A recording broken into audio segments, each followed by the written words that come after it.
नाज़रीन आदाब, न्यूज़ 18 उर्दू में आपका इस्तकबाल है। मैं हूं मोहम्मद विसाल आजम। कई दहाइयों तक, एक दो नहीं बल्कि कई दहाइयों तक राम मंदिर का मुद्दा धीरे धीरे एक धार्मिक या सामाजिक मुद्दा होते होते किस तरह हिंदुस्तान की सियासत का सबसे बड़ा मुद्दा बन गया था, ये तारीख के पन्नों ने देखा है। और अब सवाल ये पैदा होता है कि जब सुप्रीम कोर्ट से इस बात का फैसला हो चुका और राम मंदिर बनने की राह हमवार हो गई, हालांकि उस पर फैसले पर कुछ नुक्ताचीनी हुई, कुछ सवाल भी उठे, वो दीगर है, लेकिन बहरहाल राम मंदिर बनने की राह हमवार हो गई। बज़ाब्ता सुप्रीम कोर्ट ने कहा कि एक ट्रस्ट बनेगा, सब कुछ होगा। अब एक नई बात सामने आ रही है राम मंदिर तामीर के चंदे को लेकर। यह बहुत अच्छी बात है। जो कोई भी खुशदिली के साथ इसमें अपनी रकम अदायगी करना चाहता है, इसमें चंदा देना चाहता है, इसमें हिस्सा लेना चाहता है, उसका इस्तकबाल किया जाना चाहिए। लेकिन एक के बाद एक कई ऐसे मामले सामने आ रहे हैं जिस पर थोड़ा सवाल उठ रहा है। सवाल इस बात को लेकर है कि राम मंदिर तामीर के लिए चंदे का हक किसे है? राम मंदिर तामीर के नाम पर कौन चंदा कर सकता है? क्या कोई खास जमात ही चंदा कर सकती है, या कोई भी जमात चंदा कर सकती है, या हम आप कोई भी चंदा कर सकते हैं? यह चंदा करने का तरीका क्या है? पैसा कहां से उगाही होगा? कैसे पैसा इकट्ठा किया जाएगा? कहां पैसा जाएगा? इसको लेकर कई सवाल इसलिए उठ रहे हैं कि कई रियासतों में ऐसे भी मामले सामने आए जहां पर फर्जी नाम पर चंदा इकट्ठा करने वाले कुछ लोगों को गिरफ्तार तक किया गया है। इसी में एक नाम मध्य प्रदेश का भी है। तो इस पर हम आज खास तौर से गुफ्तगू करेंगे, यही हमारा आज खबर खास का मौजू है। लेकिन पहले चार अहम खबरें। तो ये जो चार अहम खबरें इस वक्त आप देख रहे हैं, पहली खबर है किसान तहरीक का आज 72वां दिन है और 6 फरवरी यानी कि आइंदा कल किसानों ने ऐलान किया है कि वो मुल्क भर में चक्का जाम करेंगे। यानी किसानों का यह मुतालबा है कि जो 3 नए ज़रई कवानीन हैं, हुकूमत यानी मरकजी हुकूमत उन कवानीन को वापस ले और MSP को कानूनी शक्ल दे, स्वामीनाथन रिपोर्ट की सिफारिशात को अमलन पूरे के पूरे लागू करें। तो और किसानों का कहना है कि जब तक हमारी ये मांगे मानी नहीं जाएंगी, हमारी जद्दोजहद जारी रहेगी। और इसलिए अब ये 72वां दिन तक पहुंच गया है। 11 दौर की हुकूमत के साथ बातचीत भी हो चुकी है, लेकिन वो नाकाम रही है, यानी वो अपनी मंजिल तक नहीं पहुंच पाई। और किसानों ने अपने इस जद्दोजहद को और मजीद शिद्दत लाने के लिए उन्होंने ऐलान किया है कि 6 फरवरी को चक्का जाम करेंगे। हालांकि ये खबर भी है जो राकेश सिंह टिकैत के हवाले से खबर आई है कि इस जाम में उत्तर प्रदेश, उत्तराखंड और दिल्ली, इन 3 इलाकों में जाम नहीं होगा, बल्कि वहां सिर्फ DM को एक जो है मेमोरेंडम पेश किया जाएगा। आगे बढ़ते हैं। दूसरी खबर जो आप देख रहे हैं स्क्रीन में ऊपर बाईं तरफ, वो खबर ये है कि जो वजीर ज़राअत हैं उन्होंने एक ऐसा बयान दिया एक खास पार्टी का नाम लेकर कि फलां पार्टी जो अपोजिशन की बड़ी पार्टी है वो खून की खेती करती है। तो अब उस पर जो है जवाबी हमला भी हुआ है। यानी राशिद अलवी जो कांग्रेस के लीडर है, उनका कहना है, उन्होंने अपने जवाब में याद दिलाया है गुजरात, उन्होंने अपने जवाब में याद दिलाया है नोटबंदी और GST। उनका कहना है कि खून की खेती हम नहीं करते, बल्कि हम खून पसीने से खेती करने वालों का साथ देते हैं। बहरहाल इसको लेकर तू मैं चल रहा है। तीसरी खबर जो है वो ये है कि लगातार बढ़ते पेट्रोल डीजल के दाम और गैस के दाम, जो घरेलू गैस है, वो भी महंगे हो गए। कुछ कबल ये खबर आई थी, आपको याद होगा कि 25 रुपए फी सिलेंडर घरेलू गैस के दाम भी बढ़े हैं। तो अब ऐसी बढ़ती महंगाई को लेकर ये मुंबई की तस्वीर, हालांकि कई और जगहों पर प्रोटेस्ट हुए हैं, लेकिन ये मुंबई की तस्वीर है जहां शिवसेना ने खास तौर पर ये रैली निकाली और ये बढ़ती महंगाई के खिलाफ, मरकजी हुकूमत के खिलाफ नारेबाजी की। चौथी खबर आप देखिए, आपको याद होगा कि कबल ये खबर आई थी कि झारखंड में जो वहां के काबीना वजीर थे, मरहूम हैं अब हाजी हुसैन अंसारी, तो उनकी जगह उनके बेटे हफीजुल हसन ने या उन्हें ओहदा दिलाया गया है वजारत का। और इस तरह से वो जो काबीना में एक जगह खाली थी उसे पुर करने की कोशिश की गई है। लेकिन अपोजिशन BJP ने वहां सवाल ये उठा दिया है कि चूंकि वहां पर बाई इलेक्शन होना है, तो इलेक्शन से पहले जो सरकार है या JMM की सरकार, वहां पर JMM कांग्रेस और RJD की, तो सरकार डरी हुई है कि कहीं बाई इलेक्शन में उसकी पकड़ ढीली ना हो जाए, इसलिए उन्होंने पहले ही मरहूम अंसारी साहब जो थे वहां, हाजी अंसारी, हुसैन अंसारी, उनके बेटे को इस तरह से उन्होंने ओहदे का हलफ दिलाया दिया। बहरहाल तो ये वहां पर एक खबर है झारखंड की। हफीज हफीजुल हसन ने अब हाजी हुसैन अंसारी मरहूम की जगह ओहदे का हलफ लिया है। ये 4 अहम खबरें।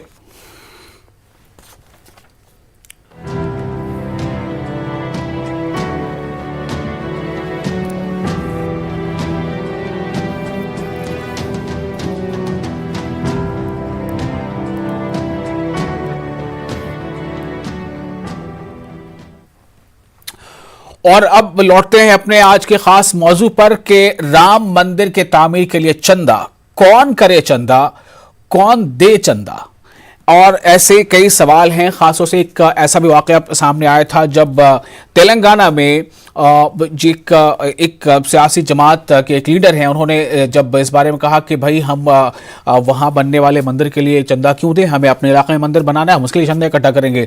तो उसके बाद ये हुआ था कि अब जो बीजेपी के कुछ सो कॉल्ड उसके जो कारकुन थे उन्होंने उनके घर पर पत्थर वगैरह भी किया था। तो ऐसे कई मामले जगह जगह पर हुए। मध्य प्रदेश की खबर आपके सामने है, मंदसौर और दूसरी जगहों पर जहां पर चंदे के नाम पर एक रैली निकली थी और थोड़ा लॉ एंड ऑर्डर का सिचुएशन वहां गड़बड़ा गया था। मस्जिद के पास भीड़ इकट्ठा हो गई थी, बहुत तरह के हालात वहां बने, कई लोगों को गिरफ्तार भी किया गया पत्थर चलाने के इल्जाम में। और यह भी हुआ बाद में, यह भी पता चला कि वहां पर जो है फर्जी तंजीमें भी सामने आई। उस फर्जी तंजीम के नाम पर जो इकट्ठा कर रहे थे चंदा, उनके कुछ लोग गिरफ्तार भी किए गए। यह भी मध्य प्रदेश की कहानी है। बहरहाल हमारे साथ कुछ खास मेहमान इस बारे में बातचीत के लिए मौजूद हैं। अश्विनी उपाध्याय जी हमारे साथ हैं, सीनियर लीडर हैं बीजेपी के, और असित नाथ तिवारी हैं, बिहार कांग्रेस के तर्जुमान हैं, और हमारे साथ हैं श्रीधर रेड्डी जी जो टीआरएस के तर्जुमान हैं। आप तीनों का बहुत बहुत इस्तकबाल है। और सबसे पहले मैं आऊंगा, हमारे साथ कुछ देर में एक सीनियर जर्नलिस्ट भी जुड़ेंगे, लेकिन पहले मैं शुरुआत करता हूं अश्विनी उपाध्याय जी से।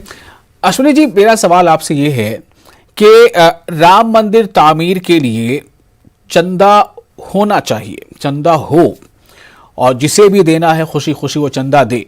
एक अच्छा काम है, राम का नाम है, राम का मंदिर बनेगा, बहुत अच्छी बात है। लेकिन कई तंजीमें, कई संगठन ऐसे आ रहे हैं, कई फर्जी जो रसीद हैं वो सामने आ रही हैं। कोई कहीं जाकर किसी पर जोर जबरदस्ती कर रहा है, कोई कहीं जो है एक तरह से वो मानसिक दबाव बना रहा है।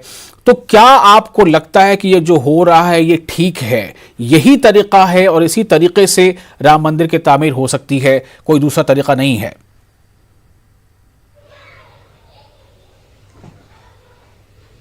बहुत अच्छी डिबेट आपने रखी। देखिए, भगवान राम हम सबके हैं, सब सभी भारत, जो लोग भारत में हैं, भारत में रहते हैं, भारत में पैदा हुए हैं, भारत की मिट्टी में पले बढ़े हैं, चाहे वो हिंदू हो या मुसलमान, पारसी हो, ईसाई, सबके भगवान राम है।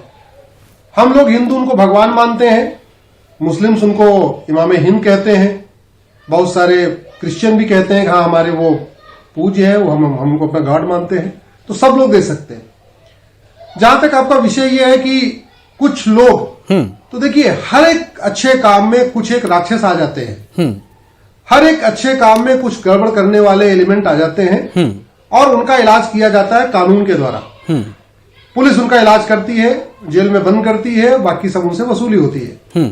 इस मामले में भी यही हुआ है कि कुछ जगह ऐसे शरारती तत्व भगवान राम के नाम पे पैसा इकट्ठा करने की कोशिश कर रहे थे, उनकी फर्जी रसीदें पकड़ी गई। तो पहली बात तो ऐसे लोग न हिंदू हो सकते हैं न मुसलमान, वो केवल और केवल चोर है, वो केवल शरारती तत्व है, बदमाश है, और उनका इलाज पुलिस को ही करना है। भगवान तो जो उनका इलाज करेंगे, जो भगवान के नाम पे अगर धोखाधड़ी कर रहे, भगवान तो इनका इलाज करेंगे, लेकिन पुलिस भी उनका इलाज कर रही है। जहां जहां ऐसे यूपी में एक घटना आई है, ऐसे ही आपका एमपी में एक घटना आई है जी। तो ये जो शरारती लोग हैं उनका इलाज चल रहा है। जहां तक कांग्रेस की बात है, कुछ एक जगह कांग्रेस भी इकट्ठा कर रही है जी, तो बहुत अच्छी बात है, कांग्रेस को सद्बुद्धि आ गई है। जो कांग्रेस पहले भगवान राम को भगवान नहीं मान रही थी, जो कांग्रेस सुप्रीम कोर्ट में एफिडेविट फाइल करके बोली कि नहीं राम सेतु तो एक मिथ है, राम सेतु तो एक कहानी है जी, यहाँ राम सेतु का राम से कोई लेना देना नहीं। लेकिन ऐसे लगता है भगवान राम ने उनको भी सद्बुद्धि दे दिया है कि अब कांग्रेस के लोग भी चंदा इकट्ठा कर रहे हैं, और बहुत अच्छी बात है, बहुत खुशी की बात है। अकाउंट एक है, बस उनसे मेरी गुजारिश यही है कि वो जो पैसा इकट्ठा कर रहे हैं उसको भगवान राम के जो ट्रस्ट है उन्हीं को डोनेट करें, वो अपने पार्टी में उसको जमा न कर लें, पार्टी में उसकी फंड इकट्ठा बस न यहीं करें। पर सबसे उसको बड़ा भगवान सवाल राम खड़ा का होता है कि आपके घर पर कोई एक ऐसी रसीद लेकर आता है जिसमें भगवान राम की एक तस्वीर छपी है, 8-10 लोग वहां पर आते हैं और अचानक आपसे कहा जाता है कि राम मंदिर के लिए पैसे दीजिए। आप कोई सवाल करते हैं, इसका मतलब है कि आप उनके गुस्से को भड़का रहे हैं। तो जवाब क्या होना चाहिए, मैं इसका जवाब लूंगा आगे, लेकिन फिलहाल जो सवाल कांग्रेस पर उठाया है आपने, मैं उसका जवाब असित नाथ तिवारी से लेता हूं। चूंकि राजस्थान में एनएसयूआई ने भी चंदा इकट्ठा करना शुरू किया है और इस पर खुद मनीष तिवारी ने, जो सीनियर लीडर है, प्रवक्ता है राष्ट्रीय स्तर के, उन्होंने सवाल उठाए हैं पार्टी के अंदर। वहीं मध्य प्रदेश में जो साबिक वजीर कांग्रेस के यानी एक्स मिनिस्टर रह चुके हैं बीसी शर्मा, उन्होंने भी बाकायदा एक कैंपेन शुरू किया कि भाई चंदा इकट्ठा किया जाए। असित, आपसे जवाब चाहूंगा। दो सवाल एक हैं। एक तो पहला सवाल मेरा ब्रॉडली यही है कि क्या राम मंदिर इस तरह से प्यार से या दबाव से, और माहौल कहीं कहीं बिगड़ भी रहा है, बीजेपी की ही रियासत है मध्य प्रदेश, वहां मंदसौर और कई जगहों पर हालात खराब हुए, मस्जिद के पास इकट्ठा हो गई भीड़, लेकिन उसको जैसे भी टैकल किया गया हो। सवाल यह है कि मंदिर निर्माण क्या इस रास्ते से होकर होगा? दूसरा, क्या कांग्रेस को अब सद्बुद्धि आई है, जो अश्विनी जी ने उठाया आपके सवाल? देखिए विशाल जी, कोई भी धार्मिक स्थल, मंदिर हो, मस्जिद हो, गुरुद्वारा हो या चर्च हो, कुछ भी, आप इंसान को दुखी करके, उसे प्रताड़ित करके, उसके साथ गाली गलौज मारपीट करके अगर बनाते हैं तो उसकी पवित्रता को आप खराब करते हैं, पवित्रता को आप नष्ट करते हैं। तो ये कतई नहीं होना चाहिए किसी भी धार्मिक स्थल के लिए। कुछ भी आप धर्म के नाम पर सामाजिक कोई भी बड़ा काम आप करें तो वो डंडे के जोर पर नहीं होना चाहिए, बदजुबानी के साथ नहीं होना चाहिए। तो ये जो कोई भी कर रहा है वो गलत कर रहा है। चंदा देना निजी मामला है, मेरी अपनी आस्था पर निर्भर है, मैं देता हूं नहीं देता हूं। मैं मंदिर के लिए देता हूं, मैं अस्पताल के लिए देता हूं, स्कूल के लिए देता हूं, या बनिस्बत किसी और चीज के लिए देता हूं। चंदा कोई जबरदस्ती नहीं ले सकता, जबरदस्ती एक्सटॉर्शन मनी ली जाती है। चंदा कौन करे? विश्व हिंदू परिषद चंदा करे, बीजेपी चंदा करे, या कांग्रेस चंदा करे, या कोई और चंदा करे? कल हो के एमआईएम भी चंदा करने लगे। मैं ऐसी बात कह रहा हूं, कौन चंदा करे? मैं तो कहूंगा आप भी कीजिए, आप भी कीजिए। बस ये है कि उसको उस अकाउंट तक पहुंचा दीजिए जिससे मंदिर का निर्माण होना है, जो ट्रस्ट का अकाउंट है, जहां से वो पैसा उस ट्रस्ट को पहुंचेगा। कोई चंदा करे हम में आप में से, वो ईमानदारी से उस ट्रस्ट तक पहुंचा दे जिस ट्रस्ट को मंदिर का निर्माण करवाना है। ये तो कोई बड़ा सवाल ही नहीं है ना। एक धार्मिक स्थल का निर्माण हो रहा है, इसमें जो चाहे चंदा करे, लेकिन वो ईमानदारी से ट्रस्ट तक चंदा पहुंचा दे। ये मेरी स्पष्ट राय है विशाल जी। नहीं, सवाल यहां पर पैदा इसलिए होता है कि एक तो चंदा करने के नाम पर जिस तरीके से निकला जा रहा है गलियों में, और जिस तरीके से चंदा करने का एक तरीका अपनाया जा रहा है, और दूसरा ये कि आपने तो कह दिया बड़ी आसानी से कोई भी करे, लेकिन कोई एक तो नहीं कर रहा ना। किसी एक इंसान के पास कितनी बार चंदा के लिए जाया जा सकता है किसी एक धार्मिक स्थल के लिए? सवाल ये है। मैं श्रीधर रेड्डी जी के पास जाता हूं, जो टीआरएस के हमारे तर्जुमान हैं, तेलंगाना से हैं। श्रीधर रेड्डी जी, मेरा सवाल आपसे ये है कि तेलंगाना में ही कई लीडरों ने ये आवाज उठाई थी कि भाई हमें अपने यहां कुछ बनाना है तो हम उसके लिए पहले फिक्र करेंगे। आपसे मैं जानना चाहता हूं कि इस पर आपका स्टैंड क्या है? क्या कोई भी संगठन चंदा करेगा?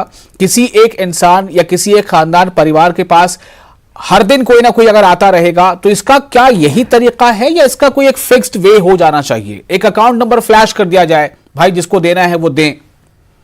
रेड्डी जी, पहले मैं ये बताना चाह रहा हूं कि अयोध्या में राम मंदिर बनना चाहिए, जैसा हमारे अश्विनी उपाध्याय जी ने बताया। जी, राम सबका भगवान है, हर जो भारतीय है उसके दिल में है, इसमें किसी को कोई डिफरेंस नहीं है, और इसमें कोई दूसरी तरह की बात करने की जरूरत भी नहीं है। तेलंगाना के अंदाज तक मैं बोलना चाह रहा हूं, जो भी विधायक या जो भी लीडर बात किए हैं उसको गलत तरीके से ट्विस्ट करके बताया गया। किसी को भी यहाँ पर अगर अयोध्या के राम मंदिर के निर्माण कर निधि इकट्ठा करने के लिए किसी को ऐतराज नहीं है, और जैसा हमारे कांग्रेस के प्रतिनिधि बोले हैं उसमें एक ट्रांसपेरेंसी उन लोग पूछ रहे थे, मगर कोई खिलाफ नहीं है। और आप बोल रहे थे हर दिन कोई ना कोई चंदा के लिए आते हैं। मैं यहां पर बोलता हूं, ये एक बहुत प्रतिष्ठात्मक तरीके से करे जा रहे हैं, इसमें लिए किसी को कोई भेदभाव रहने की कोई जरूरत नहीं है। जनता तय करे। अगर कोई उसके घर के सामने आएंगे कि हमको चंदा चाहिए या अयोध्या के राम मंदिर के लिए आए हैं या दूसरे कोई चर्च बनने के लिए आए हैं, कोई मस्जिद बनने के लिए आए, मतलब कुछ भी हो, जिसके पास आप गए हो वो उन लोगों का प्रॉब्लम है ना। लेट देम डिसाइड, उन लोगों को तय करने दीजिए। इसमें किसी को भी खाली इसमें एक ही बात मैं बोलना चाह रहा हूं कि जी हाँ, बिल्कुल, इसमें राजनीति, ये राजनीति से जुड़ने वाला अंश नहीं है। पॉलिटिकल पार्टी को यहाँ पर कोई रोल नहीं है। लोग बोलते हैं नहीं, अगर राजनीतिक दलों के लोग चंदा करने लगे तो फिर कल आके आप कहेंगे कि भाई हम क्यों पीछे रहे, हम भी चंदा करेंगे, तो फिर आप कैसे कहेंगे कि राजनीति से ये अलग है? नहीं, मैं क्या बोल रहा हूं, इसमें उसके पार्टी के साथ, कोई भी पार्टी के साथ भी, बाहर कोई भी एक धर्म से जुड़े रहते हैं, हिंदू हो या मुसलमान हो या क्रिश्चियन हो, उसके धर्म के साथ जुड़े रहते हैं। ठीक है, वो धर्म के लिए अगर करना चाहते हैं, हाँ, करने दीजिए। इसमें कोई ये जो आज चल रहा है, जो राम के टेम्पल ट्रस्ट के द्वारा जो इकट्ठा करे जा रहे हैं, इसमें जो लोग शामिल करना चाहते हैं उन लोग शामिल होने दीजिए, करेंगे। इसमें कोई राजनीति का मुद्दा उठा के इसमें किसी को गलत दिखाने के लिए, ठीक है, जो आशुनी जी ने जो बात कही कि चंदा कोई भी करे, कांग्रेस भी करे, उसे अब सद्बुद्धि आई है, लेकिन ट्रस्ट तक पैसा पहुंचा दे। हमारे साथ सीनियर जर्नलिस्ट हैं, मैं उनसे, पंकज शर्मा हैं, चूंकि वो भोपाल से हमारे साथ हैं, मैं इनसे इसलिए भी इनसे बात करूंगा कि मध्य प्रदेश में हालात कुछ बिगड़े थे। मंदसौर और कई जगहों पर जिस तरह से एक जुलूस की शक्ल में एक लोगों का एक हुजूम निकला था, हालात बिगड़े थे और ऐसा भी हुआ कि कई लोग गिरफ्तार कर लिए गए उस नाम पर। हालात इतने बिगड़े थे कि सोशल मीडिया पर और टेलीविजन पे खबरें आई, तस्वीरें आई, जिसको देखना या बताना भी अच्छा नहीं लगता। लेकिन पंकज शर्मा जी, मेरा सवाल आपसे ये है कि ये चंदा करने के नाम पर मध्य प्रदेश से ही ये खबर है कि कई फर्जी तंजीमें सामने आई हैं, वो गिरफ्तार भी हुए हैं, तो क्या इसमें इसकी ट्रांसपेरेंसी बरकरार रहे और जिसकी भी इसमें आस्था है वो उसमें पूरी आस्था के साथ जितना उससे हो सकता है उसमें चंदा दे? इसके लिए क्या आपको लगता है कि एक मैकेनिज्म होना चाहिए या जिस तरीके से अभी हो रहा है वही सही है?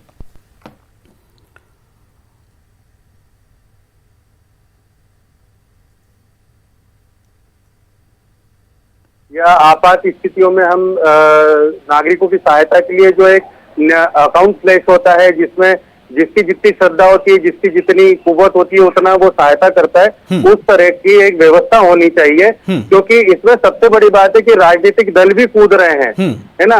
तो मेरा मानना ये कि राजनीतिक दल क्यों चंदा कर रहे हैं? जब वो चुनाव लड़ते हैं, वो खुद चंदा उठाते हैं, वो अपने चंदे की सार्वजनिक तौर पर व्याख्या नहीं करते हैं, अभिव्यक्ति नहीं करते हैं, तो उन्हें इसका हक भी नहीं है कि वो किसी से चंदा लें। और उनको तो आगे बढ़ करके जो है श्री राम जन्मभूमि न्यास हो या देश के प्रगति और अस्मिता को लेकर के कोई व्यवस्था बनती है, तो उसमें उनका योगदान क्या है? जो व्यक्ति चंदा दे रहा है वो उसकी आस्था है, आप उससे जबरदस्ती नहीं ले सकते हैं। कोई व्यक्ति 1 रुपए दे सकता है, कोई 100 रुपए दे सकता है, कोई 1000 रुपए दे सकता है, लेकिन ये एक तरह की जबरदस्ती है और हठ धर्मिता है कि 100 रुपए की एक रसीद है, 1000 रुपए की एक रसीद है। ये कहीं से कहीं तक ये चंदा नहीं है, ये एक तरह से वसूली है ना। इसके लिए जो व्यवस्था होनी चाहिए वो ये होनी चाहिए कि राम जन्मभूमि न्यास का जो अकाउंट है वो फ्लैश कर दिया जाए। जिसको चंदा देना है वो अपना बैंक अकाउंट से RTGS करे, जो भी करे। उसके लिए इन लोगों की जरूरत क्या है चंदा इकट्ठा करने की? क्या जरूरत है? सवाल यहाँ पर ये भी आ रहा है कि सियासी लीडरों को, सियासी जमातों को क्या जरूरत है? आपकी पार्टी, आपको बताऊं, असल से मैं सवाल कर रहा था कि आपकी पार्टी के ही बड़े लीडर मनीष तिवारी ने ट्वीट करके इस पर सवाल उठाया है कि क्या INC का ये रवैया या ये शबीह रही है? क्यों राजस्थान में NSUI ने चंदा इकट्ठा करना शुरू किया है? इसका मतलब है कि पार्टी के अंदर ही दो तरह की राय बन रही है। मध्य प्रदेश में कांग्रेस के लीडर जो एक्स मिनिस्टर हैं, मैंने अभी नाम भी लिया आपके सामने, BC शर्मा, उन्होंने कैंपेन शुरू कर दी। तो ये सियासी जमातों को, चाहे कांग्रेस हो या BJP हो या कोई और जमात हो, कल होकर के BSP कहेगी हम भी चंदा इकट्ठा करेंगे, समाजवादी पार्टी कहेगी हम भी चंदा इकट्ठा करेंगे। पहली बात है कि सियासी दल जो है जो चंदा इकट्ठा कर रहे हैं वो क्यों कर रहे हैं? वो अपने चंदा मद में से क्यों नहीं देते हैं? उन्हें चुनाव लड़ने के लिए तो चंदा मिलता है ना व्यापारिक प्रतिष्ठानों से, तो उसमें से निकाल के क्यों नहीं देते हैं? जी, और सिर्फ क्या जवाब है इसका आपके पास? वहां जाके दे देगा जिसे देना है वो वहां जाके देगा ना। स्पष्ट राय है कि राजनीतिक दलों को इस तरह की धार्मिक गतिविधियों से बचना चाहिए।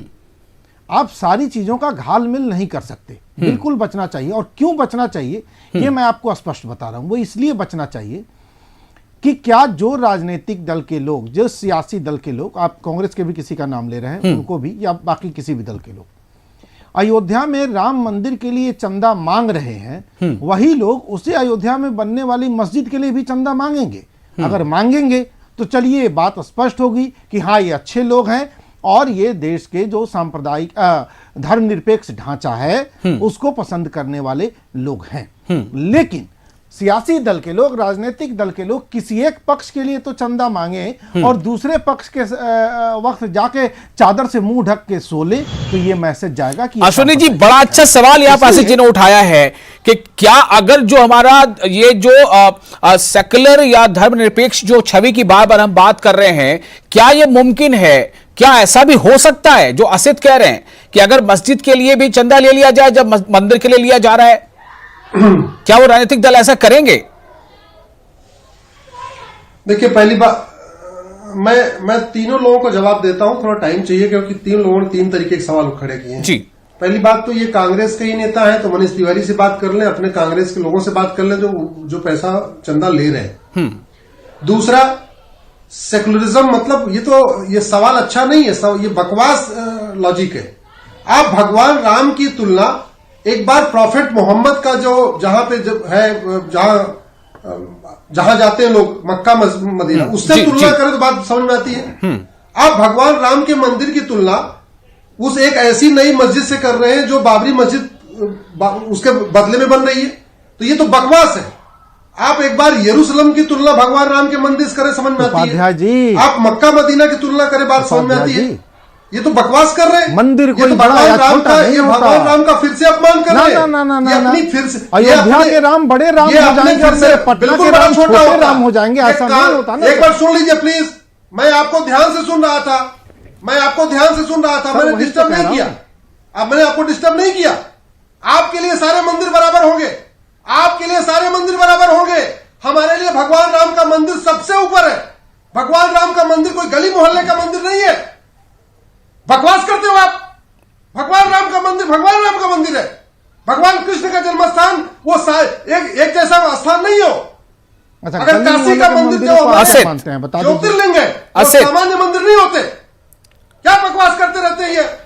भगवान राम केवल अयोध्या में पैदा हुए थे। तो यहाँ असित क्या अश्विनी जी ये कहना चाह रहे हैं, शायद जो मुझे समझ में आ रहा है कि मंदिर जितना बड़ा होगा, यानी उसका परिसर जितना बड़ा होगा, वो जितना बहुमंजिली इमारत होगी, उससे क्या कद बढ़ेगा? मतलब अश्विनी जी क्या ये कहना चाह रहे हैं?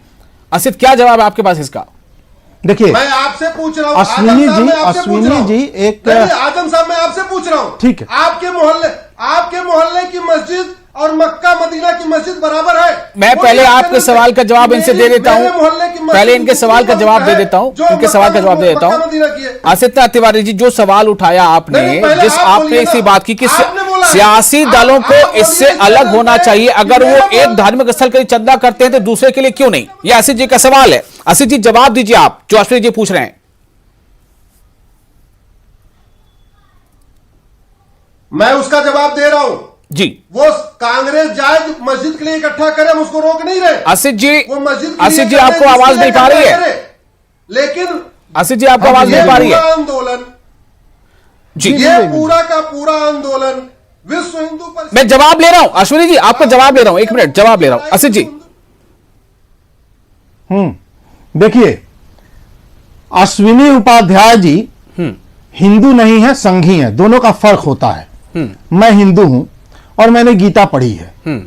अर्जुन ने जब श्री कृष्ण से पूछा कुरुक्षेत्र में कि भाई आप कह रहे हैं कि मैंने ही सृजन किया, सुन लीजिए ना, सुनिए ना, हिंदुओं के नाम पे आपने कहा तो उन्होंने कहा कि वो चुप हो गए, बोलने दिया, थोड़ा उनको बोलने दीजिए, फिर आप जवाब दे दीजिएगा, प्लीज सुन लेते हैं थोड़ा। जी हाँ सुनिए जी।